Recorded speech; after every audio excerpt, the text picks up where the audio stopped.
Hello, in this next video we're going to focus on the shoulders and different conditions like biceps tendinitis, which can not only affect the elbow, but it can also affect the shoulder.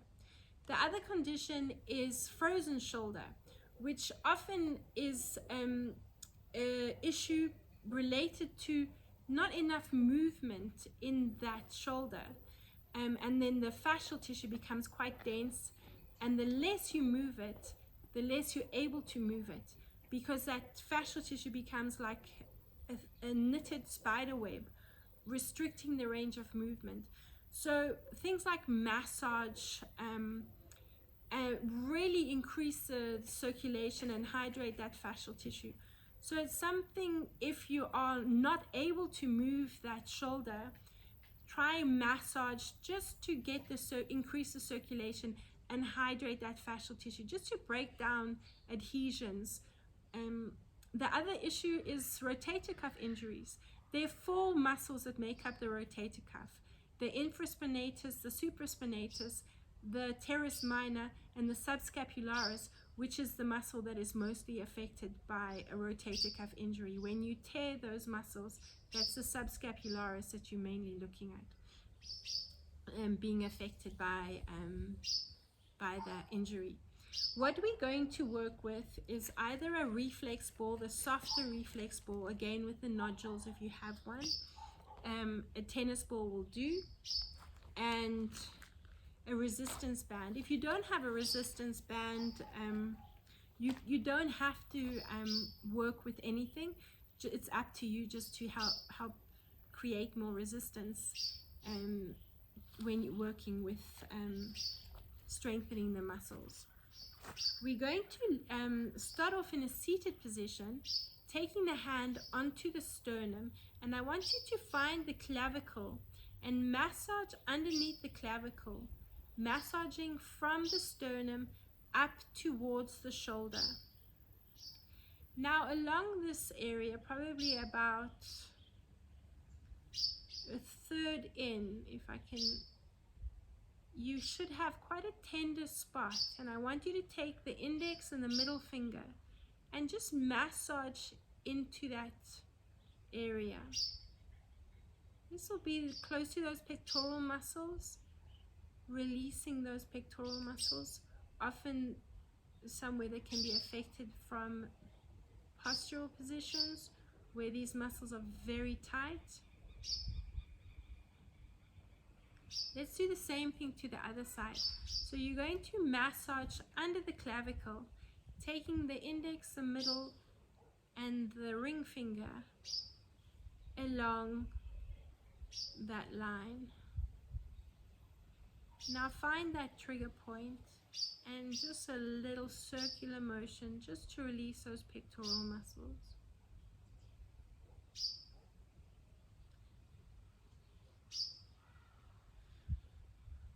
Now what you're going to do is you're going to take the thumb and the index finger onto the elbow, not the elbow, inside the elbow, and onto the biceps. So the thumb onto one side of the biceps and the index and middle finger onto the other side of the biceps. You're going to work in a 2-directional pull. So you're going to massage up over the biceps as you extend the arm. So you're lengthening and pulling the muscles in 2 different directions. Lengthen it out and release. Keep going, another 2, and release. And another 1. Good, so that's a nice release for the biceps, which insert up into the shoulder as well. Let's do the same thing on the other side. So take that thumb and the index and middle finger, bend the elbow, and as you slide the fingers up on either side of the biceps, extend that forearm. Breathe in and lengthen out. And again, a nice deep breath in and lengthen out. Good, let's do another 3. And release. And 2. And release, and 1 more. Good. Now we're going to lie on our backs and take the reflex ball onto the shoulder, so the levator scapula and the infraspinatus up and around this area of the shoulder. So whichever ball you have, you're going to lie onto that ball. Relax your head, use your opposite hand if you need to, and just apply a nice deep pressure as you circle that arm up and around.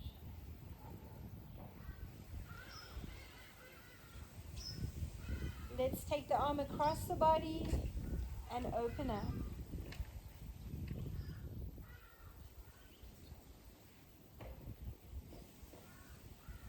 Move the arm up and down. Circle it around. Let's reposition the ball. I want you to take it onto the teres minor, so just at the base of the shoulder blade. You might need to play around with the position, and again, make sure your head is well supported and give it a good circle across the body and up and around.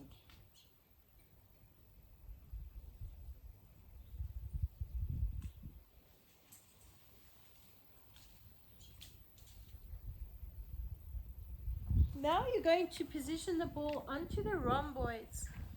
So just adjust it, and you want it around about this area, right next to the spine. So we've worked at the base of the scapula and the top of the scapula. Now we want to work sort of around the scapula in the middle next to the spine. Position yourself onto the ball, rest your head in your hand if you need to, and work the arm. Breathe in as you lengthen up next to the ear and circle around.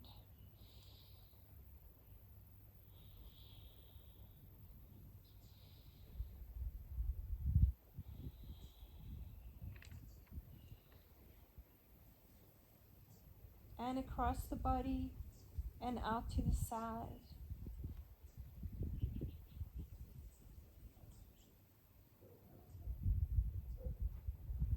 Hug your knees to your chest and rock yourself up.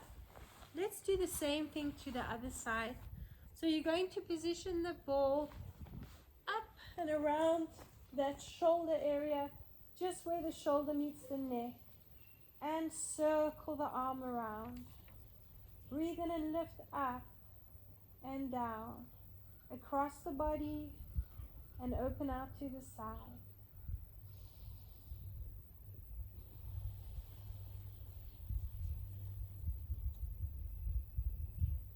Keep moving around. Let's position the ball right at the base of the shoulder blade. And again, a nice big circle. Adjust the ball until you're feeling it releasing that trigger point. Now, if you have had an injury, or you don't have a big range of movement, then just continue the small range of movement, applying a nice deep pressure into the ball, and you will feel the release. Cross the body and out to the side. You can slowly increase your range of movement. Let's position the ball next to the spine and a nice big circle. Breathe in and lift. Drop the arm down.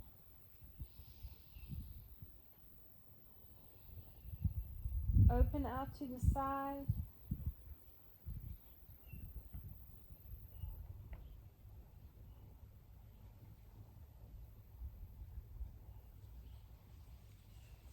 Let's hug the knees into the chest. Come into a seated position, and now if you have a resistance band, take the resistance band and create as much resistance as you need. So open up the arms. If you have got any shoulder issues, keep the arms at shoulder height. So you won't lift the arms above shoulder height. You will continue doing the movements in line with the shoulders. So you're not putting any strain into those rotator cuff muscles or the shoulder itself. Let's open up and get as much resistance as you need, and bring the arms behind the back and forward. Again, start off with a small range of movement.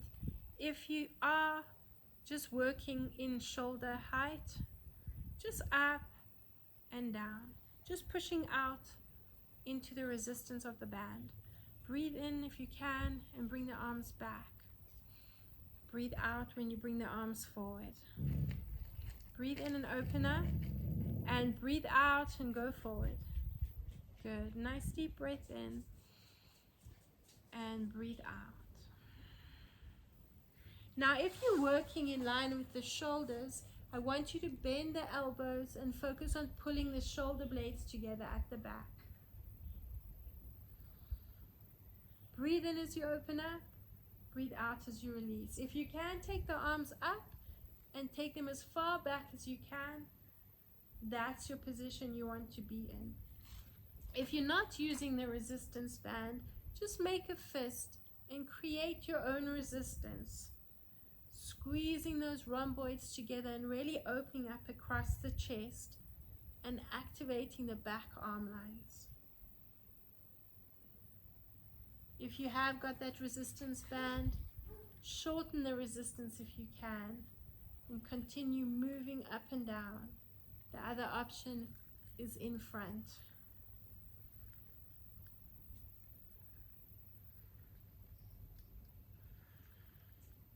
Focus on that breathing.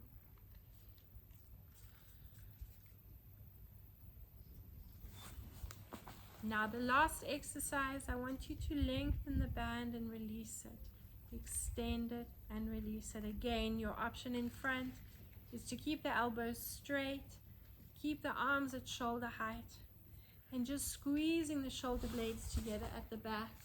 Really open up across the chest. Otherwise, all the way up and lengthen back.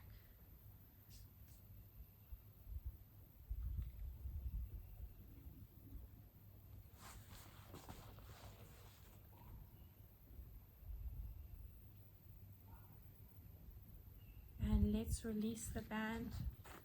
Just circle the shoulders up and back. Take them up and forward. Shake the arms out, flick the fingers, and take one last deep breath in. And reach up and breathe out. Twist into that stretch. And over to the other side. One more. Bring the hands onto the knees. Belly button to the spine. Round your spine. Pull back and lengthen over the back arm line and the back line of the body. Let's keep the elbows straight. Lift yourself up. And now squeeze the shoulder blades together as you bend the elbows. And now lift up and lengthen the elbows. Keep the back straight. Lean back into it. And at the last minute, round the spine. And into a nice seated position. And you're done.